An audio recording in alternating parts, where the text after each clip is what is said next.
Surprise! Oh, Nat? Paano ka napunta dito? Paano ka nakapasok? Eh, syempre, if there's a will, there's a way. Then, nag-assist kasi ako ng photoshoot dito para makasama ka. Para naman may assistant ka sa pagbe-bake, di ba? Patulungan kita, tara. Huwag ka na tumulong. Mamaya makita ka pa ni Papa tsaka ni Lola eh. Wala. Yung daddy mo busy sa labas. Plus, yung lola mo raw, nagpapahinga sa room niya. So, solong-solo natin ang kitchen. Alam mo, sa ginagawa mo, lalo ka mababadshot dito sa amin. Sige, ikaw. Basta ako, di ako alis dito. Dito lang ako. Dali, tulungan lang tap. Ano to? Ganito?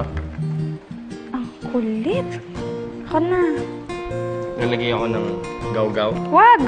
Ay, halo ko na lang. Tama ba? Okay lang na mas ganito. Ano ginagawa ni Ting Ting Ting?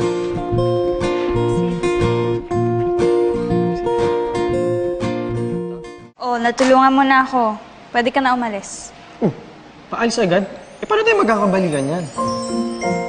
Wala naman ako sinabi sa'yo, makikipagbalikan ako sa'yo ah. Yan yung sinabi mo sa akin nung isang araw. Kaharap pa si Chandelier, di ba? Sabi mo, gusto mo tayo magkaayos na, kaya dapat ginagawa natin to ng paraan. Oh, Nat, sinabi ko lang yun. Cheska! Si Papa, ayun na nga ba sinasabi ko, magtalo ka na, dali! Pa! Oh, Cheska. Ikausap ka ba? Wala. Kausap ka eh. Wala. Baka yung sa phone. Kanina may kausap ako, pero binaba ko na. Okay. Tama-tama ako. Pinagmayabang ako kay Tita Andrea na meron kang binake para sa kanya.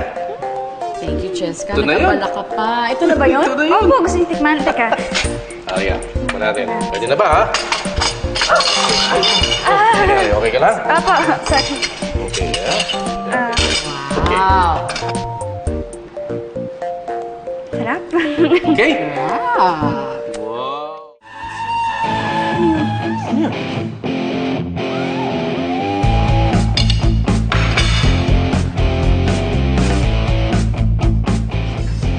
Dahan lang.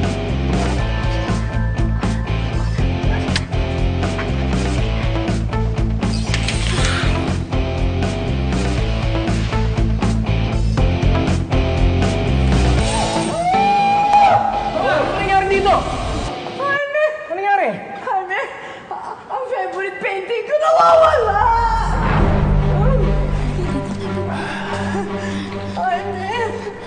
Paano nangyari ito?